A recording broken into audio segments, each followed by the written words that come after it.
You were never meant to know yourself the way they told you. They said it meant knowing your likes and dislikes, picking a career path, figuring out if you're introverted or extroverted, maybe even taking a personality test and calling it self-awareness. But that version was designed to trap you. Know thyself wasn't a slogan. It was a warning. A key embedded in mystery schools, hidden in sacred geometry, and passed in whispers by those who understood what it really meant. To know yourself, truly, is to dig past the mask, the identity, the stories you've been repeating just to survive. And what you'll find isn't always beautiful. It's raw, unstable, sometimes terrifying. But it's real. And inside that chaos lies something ancient, something powerful, something you've always felt was there but could never reach.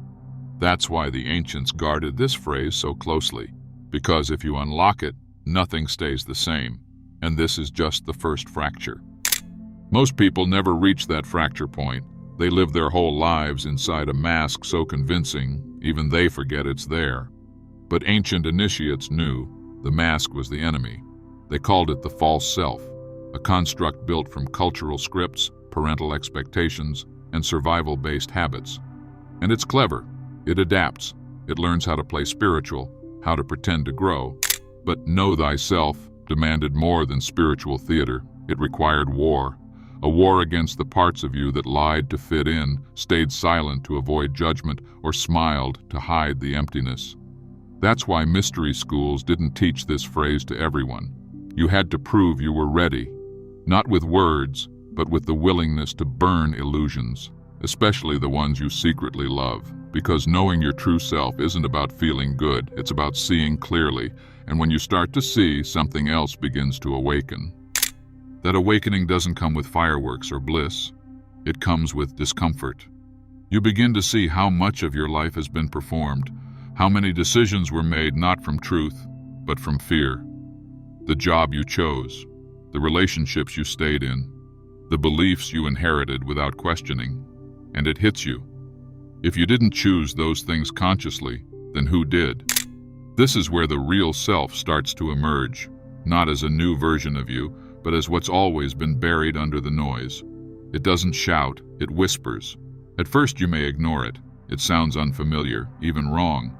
But the more you listen, the louder it gets. And then you realize it's not telling you what to become.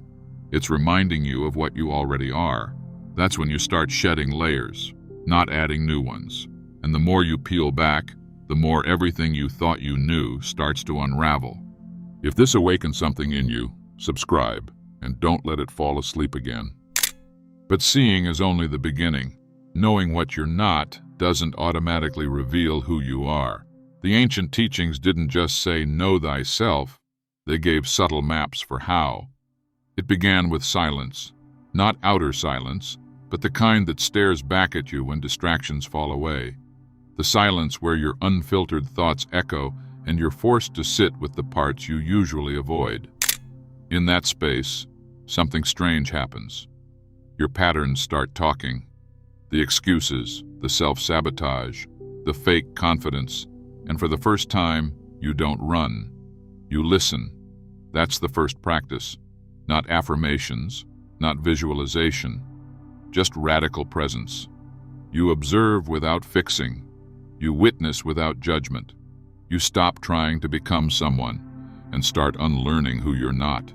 And if you stay there long enough, something buried begins to... As you sit in that silence long enough, something shifts. You begin to recognize the voices that aren't really yours, internalized parents, cultural conditioning, societal scripts, and then, in a quiet moment, you notice a voice beneath them. It doesn't push, it doesn't panic, it just knows. That's the true self, not loud or dramatic, but steady and ancient.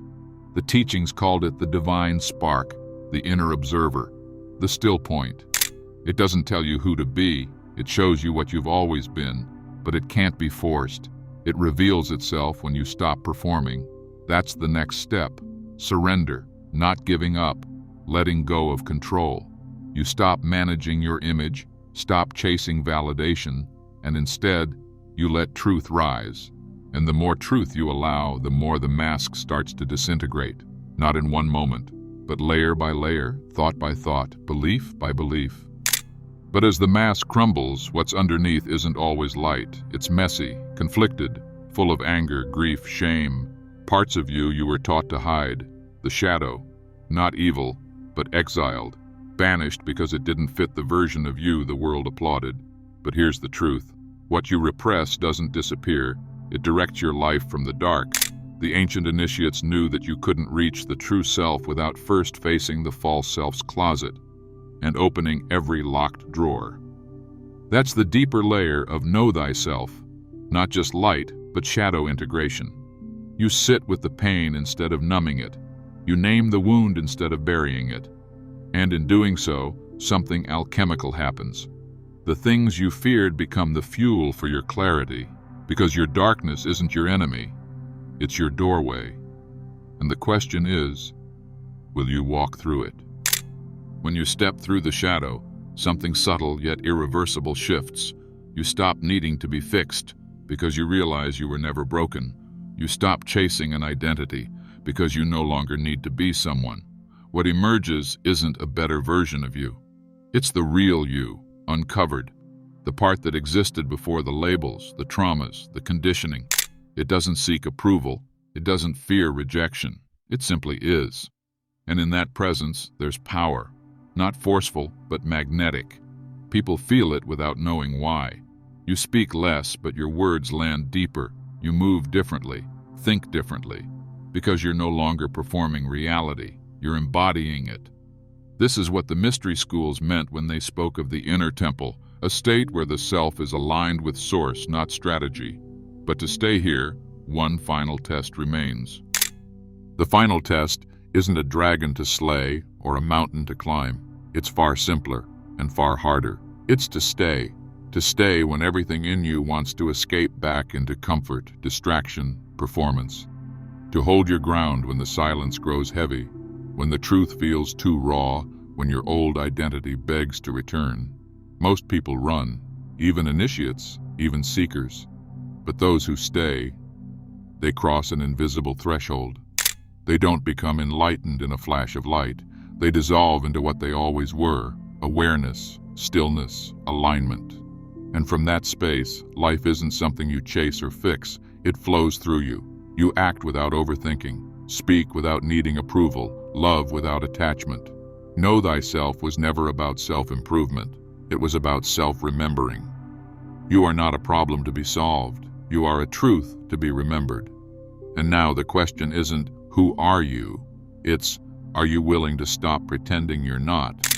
If this awakens something in you, subscribe and don't let it fall asleep again.